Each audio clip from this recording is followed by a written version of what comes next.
October 2, 2002, marked the beginning of the darkest three-week period that has ever dawned upon the Washington metropolitan area. A series of shootings began, leaving civilians in a state of intense fear and uncertainty. Initially, the shootings looked like the works of a lunatic, but ultimately, they turned out to be part of an extensive scheme that claimed the lives of 10 innocent people across D.C., Maryland, and Virginia. The community's initial apprehension centered around sightings associated with a white van or truck believed to be linked to these distressing shootings. However, a startling revelation emerged later. These acts were orchestrated by two individuals, namely John Allen Muhammad and his teenage partner Lee Boyd Malvo. On a seemingly ordinary Wednesday, October 2, 2002, a shot shattered the calm at 5:20 p.m. A Michael's craft store in Aspen Hill, Maryland, felt the impact as a bullet narrowly missed Ann Chapman, one of its cashiers. With no one hurt, the incident was brushed off as random, raising no serious alarms at that point. But an hour later at 6:30 p.m., 55-year-old James Martin, a program analyst at NOAA, fell victim to a fatal shooting in the parking lot of a Shoppers Food Warehouse grocery store in Wheaton. Now that wasn't the end of the ordeal.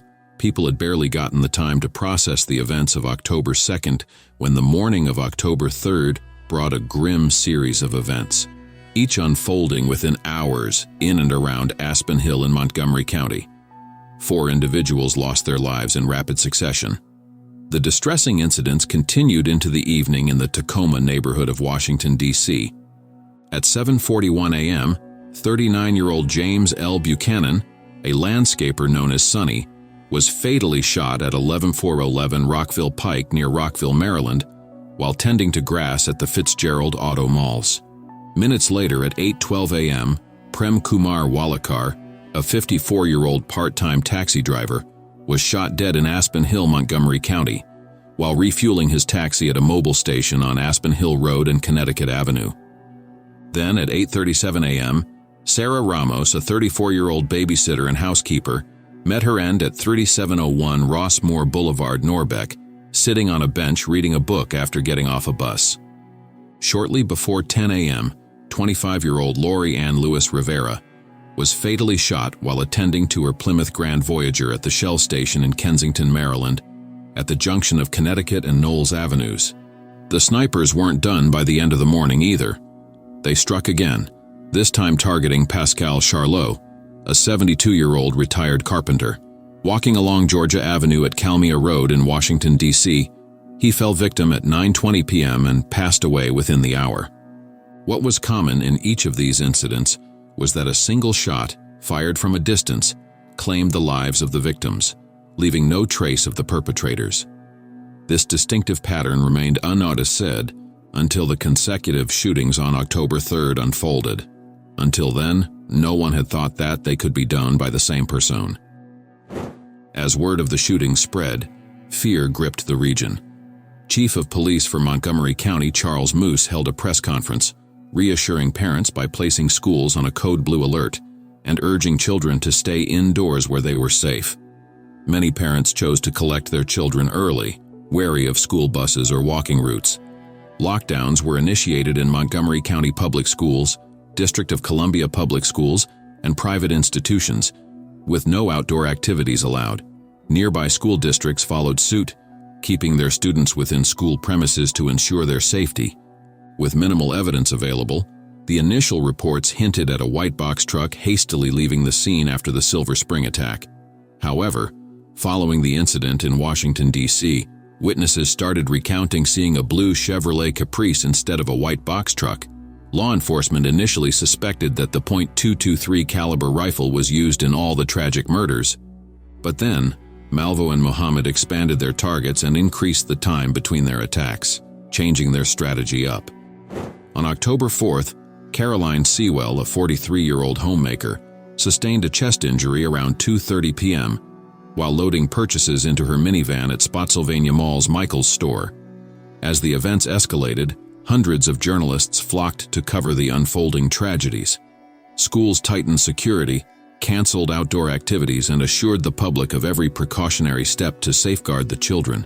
But when the work and school week resumed 3 days later, the shootings resumed as well. October 7th marked a harrowing incident at Benjamin Tasker Middle School in Bowie, Maryland. At 8:09 a.m., Iran Brown, a 13-year-old student, was critically wounded in the chest upon arrival. His aunt, Tanya Brown, a nurse, swiftly rushed him to the hospital. Despite severe injuries, including damage to vital organs, Brown survived and later testified at Muhammad's trial. At the scene, investigators discovered a tarot card with "Call Me God" on the front and cryptic messages on the back, urging police not to disclose information to the press. Despite efforts to maintain confidentiality, details surfaced publicly within days. On October 9th at 8:18 p.m., civil engineer Dean Harold Myers was fatally shot while refueling at a Prince William County Sunoco gas station near Manassas. The morning of October 11th witnessed another incident as businessman Kenneth Bridges lost his life at an Exxon station in Spotsylvania County, Virginia, near Fredericksburg. Then, on October 14th, at 9:15 p.m., tragedy struck once again. Linda Franklin, a 47-year-old FBI intelligence analyst, was fatally shot at a covered parking lot in Fairfax County's Home Depot. Despite a seeming breakthrough lead, a witness, Matthew Dowdy, initially misled investigators, resulting in his subsequent conviction for obstructing the investigation. At that moment, fear hung thick in the air, suffocating any sense of safety in public spaces. Gas stations, while trying to shield customers, put up tarps, while people, anxious and vigilant, adopted cautious postures, some stooping to pump gas, others waiting anxiously inside their cars. Following a 5-day hiatus, Malvo and Muhammad resumed their attacks. On October 19th at 8 p.m., 37-year-old Jeffrey Hopper became a victim in a parking lot near the Ponderosa Steakhouse in Ashland, Virginia. His wife, Stephanie, desperately sought help from passers-by, eventually securing an ambulance that saved Hopper's life. The authorities later found a 4-page letter from the assailant in the nearby woods, demanding $10 million and menacing threats targeting children.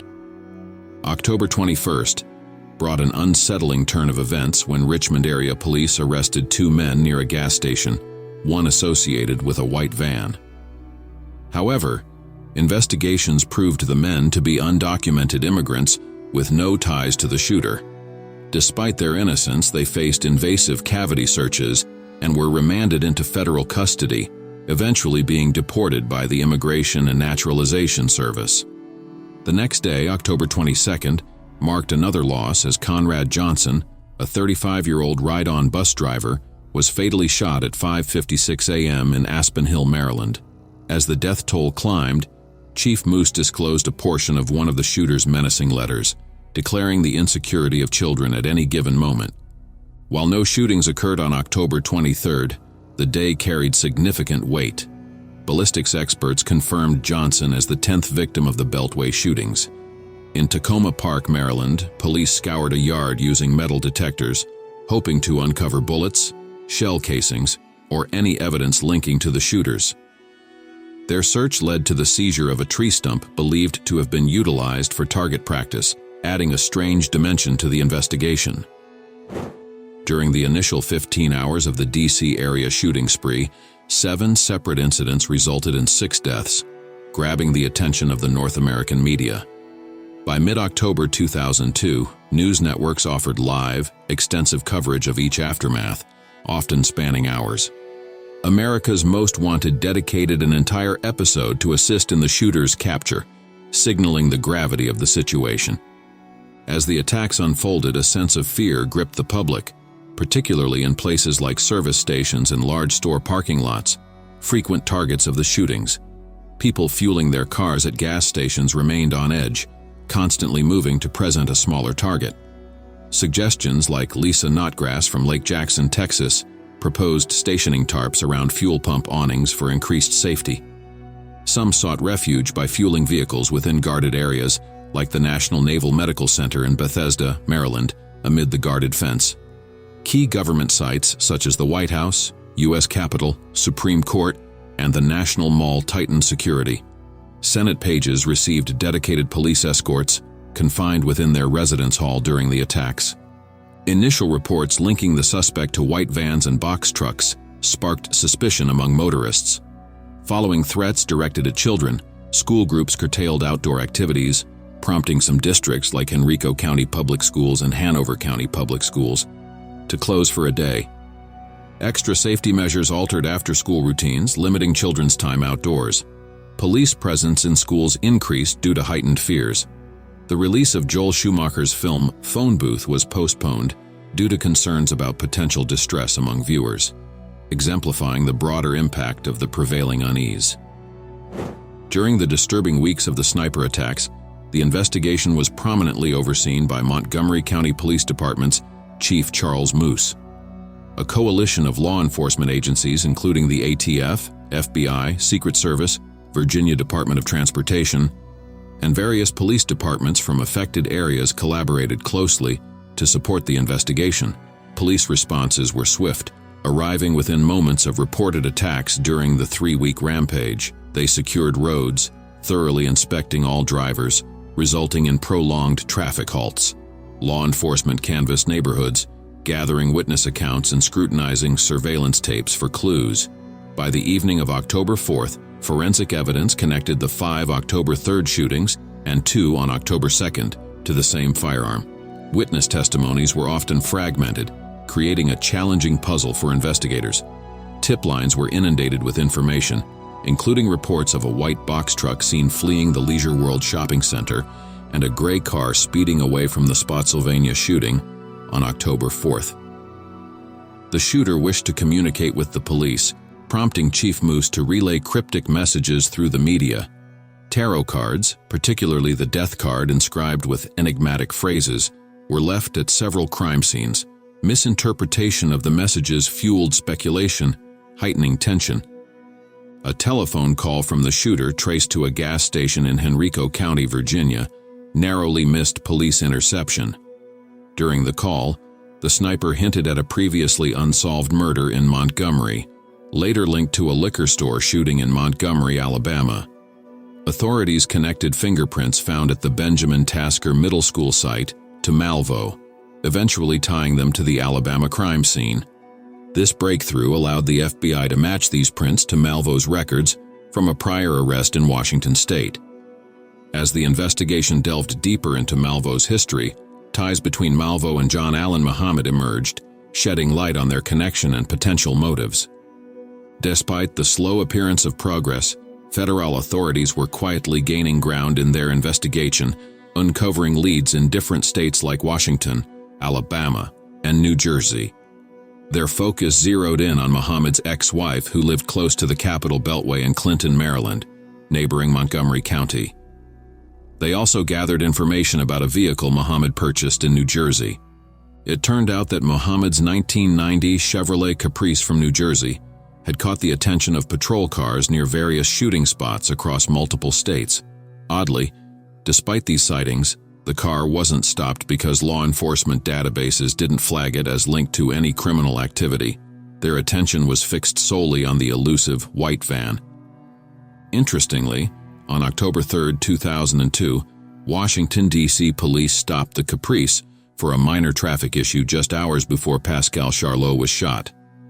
Witnesses later reported seeing the same car near the site of the shooting.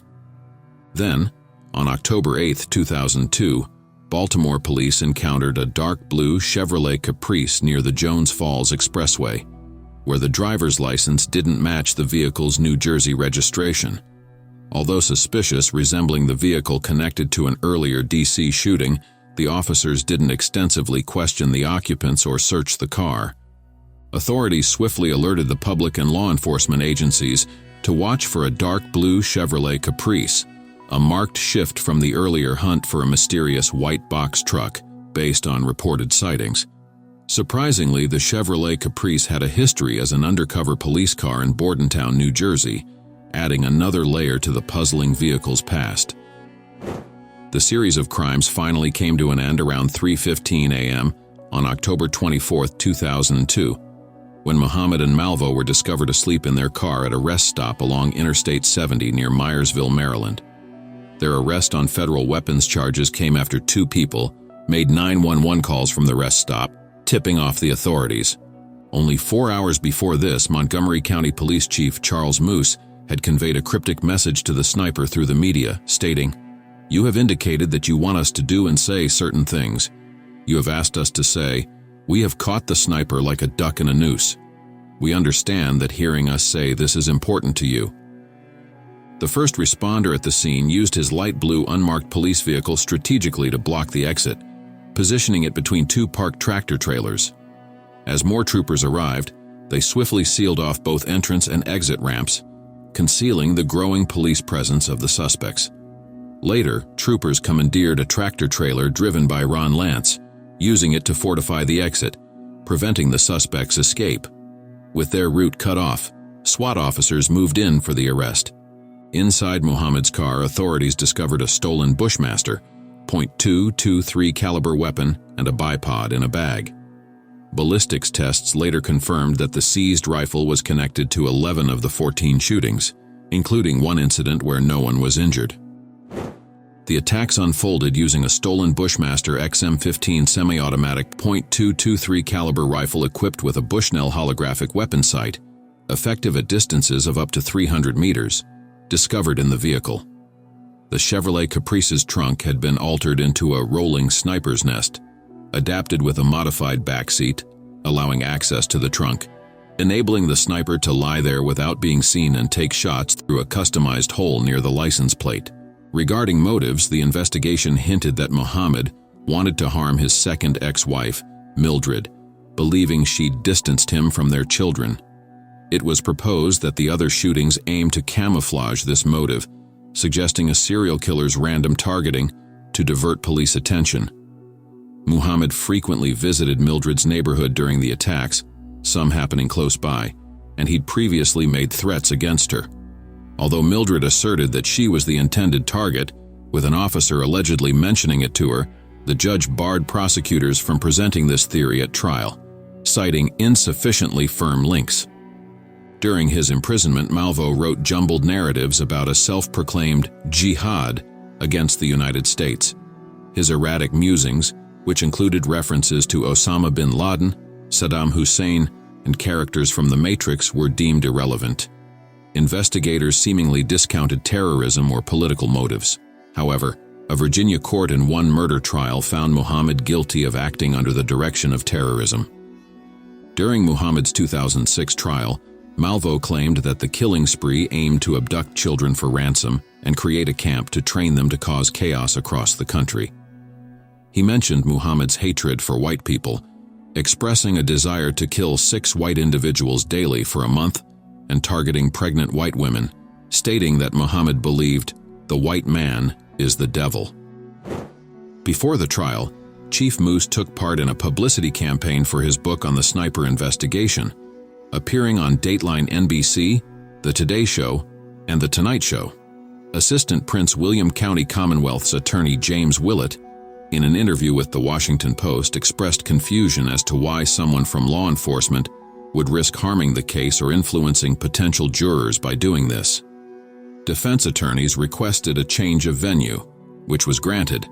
The initial trials took place in Chesapeake and Virginia Beach, cities more than 100 miles away from the nearest alleged attack in Ashland, Virginia. During the fall of 2003, Muhammad and Malvo faced trials involving 2 victims in Virginia. Both were found guilty of murder and weapons charges. Muhammad received a death sentence based on the jury's recommendation, while Malvo was sentenced to life in prison without parole, as suggested by the jury. Following these convictions, Will Jarvis, the Assistant Prince William County prosecutor, stated he would hold off on deciding whether to pursue capital charges against Malvo in his jurisdiction until the U.S. Supreme Court ruled on executing juveniles.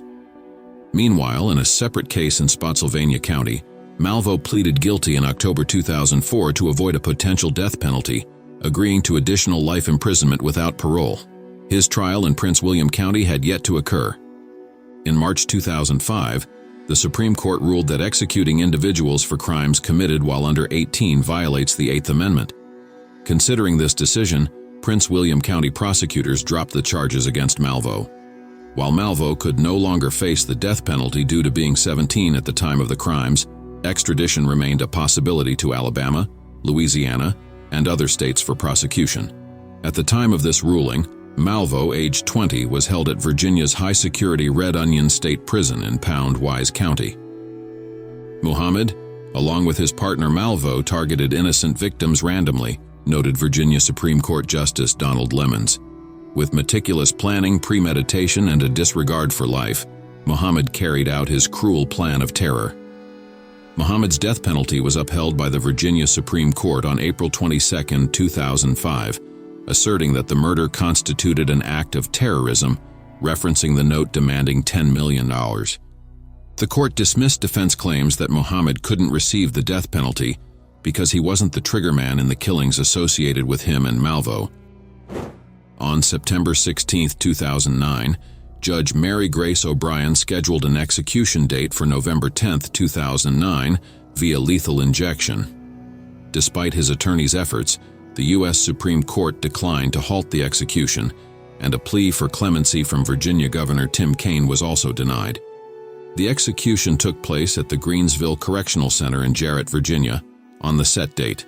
At precisely 9:06 p.m. EST, the execution process began, with Muhammad pronounced dead 5 minutes later.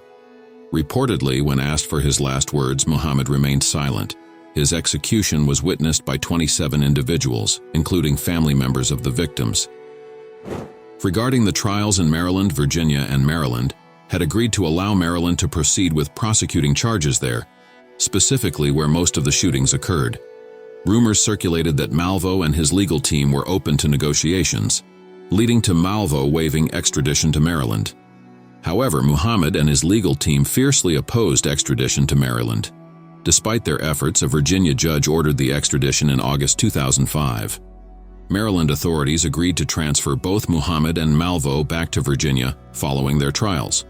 A scheduled execution date for Muhammad in Virginia had been set for November 10, 2009. Malvo pleaded guilty to 6 murders and confessed to additional crimes in other states while testifying against Muhammad in Maryland. His sentence included 6 consecutive life terms without the possibility of parole. Yet in 2017, his Virginia sentence was overturned after an appeal. On May 30, 2006, a Maryland jury found John Allen Muhammad guilty of 6 counts of murder in Maryland. He received 6 consecutive life terms without the possibility of parole on June 1, 2006 in return. In an intriguing turn on May 6, 2008, it surfaced that Muhammad had written a letter to prosecutors, urging them to expedite the conclusion of his legal appeals and proceed with his death sentence, stating, "So that you can murder this innocent black man." His defense filed an appeal in April 2008, citing evidence of potential brain damage affecting Muhammad's competence to make legal decisions and challenging his self-representation during the Virginia trial. In the May 2006 trial of John Allen Muhammad in Montgomery County, Maryland, Lee Boyd Malvo took the stand and admitted to the 17 murders, revealing a more detailed version of their plans. After extensive psychological counseling, Malvo confessed that he had lied during the earlier Virginia trial, where he claimed to be the triggerman in every shooting. He explained that he did so to shield Muhammad from a potential death sentence, especially considering the difficulty in securing the death penalty for a minor. Malvo expressed a desire to do what little he could for the victims' families by revealing the complete story. During his testimony, which spanned 2 days, Malvo provided intricate details of each shooting incident. His testimony delved into Muhammad's elaborate multi-phase plan, particularly focused on 3 phases across the Washington, D.C. and Baltimore metro areas. Phase 1 involved meticulous planning, mapping, and rehearsal of their locations in the D.C. area.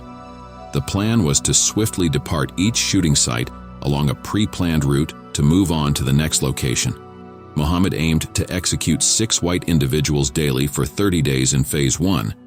However, Malvo explained that this phase faced hindrances due to heavy traffic and challenges in executing clear shots or getaway plans. Phase 2 was intended for Baltimore, Maryland, nearing implementation but never executed. It involved shooting a pregnant woman in the stomach, followed by targeting and killing a Baltimore police officer. Their scheme escalated at the officer's funeral, planning to detonate improvised explosive devices, intending to cause severe harm to attending officers. The final phase aimed to extort millions from the U.S. government to fund a larger plan: travel to Canada. En route, they aimed to recruit vulnerable black boys from YMCAs and orphanages, with Muhammad intending to assume a fatherly role as he had with Malvo. Once in Canada, their plan entailed training these boys in weaponry and stealth, with Muhammad assuming the role of their mentor. After their training, Muhammad planned to dispatch these trained individuals across the U.S. to carry out coordinated mass shootings, intending to plunge the nation into chaos amid the post-9/11 era. The Seattle Times, in an April 20, 2003 article, highlighted how Muhammad refined his shooting skills at Bullseye's firing range. Additionally, Malvo disclosed to investigators that he had shoplifted the 35-inch-long carbine from what he believed was a secure store. The U.S. Bureau of Alcohol, Tobacco, Firearms, and Explosives revealed a troubling history regarding the store and its owners. They faced numerous violations related to firearms sales and records, amassing a hefty 283-page file. In response, the ATF revoked Brian Borgelt's federal firearms license in July 2003. Despite transferring store ownership to an acquaintance, Borgelt retained the building and operated an adjacent shooting gallery. Prompted by the victims' families, the Brady Center's Legal Action Project initiated a civil lawsuit in January 2003. The lawsuit targeted Bullseye Shooter Supply, Bushmaster Firearms, Borgelt, Muhammad, and Malvo. Notably, both Muhammad, with a domestic battery record, and Malvo, a minor, were legally barred from purchasing firearms. The suit claimed Bullseye operated negligently, with guns frequently disappearing and inadequate records, notably failing to account for the Bushmaster rifle used in the attacks. It revealed hundreds of unaccounted guns in the period preceding the Beltway Sniper incidents. Bushmaster faced accusations of continuing sales to Bullseye despite knowing about their record-keeping violations. Scheduled for an April 2005 trial, the case was settled beforehand. Bushmaster attributed the settlement to mounting legal fees and limited insurance funds. In the settlement, Bullseye contributed $2 million, and Bushmaster added $500,000. Additionally, Bushmaster agreed to educate its dealers on responsible business practices. Following the settlement, Sonia Wills, Conrad Johnson's mother, expressed that their involvement in the lawsuit aimed more at sending a message than seeking financial gain. She emphasized the importance of accountability for putting firearms in the hands of irresponsible individuals. A message was delivered that you should be responsible and accountable for the actions of irresponsible people when you make these guns and put them in their hands, she affirmed. With this, we're at the end of the Beltway Sniper Attacks case. Can you imagine how terrifying it must have been to exist in Washington during this disturbing time? Let us know in the comment what you would have done, and don't forget to like and subscribe for more content like this.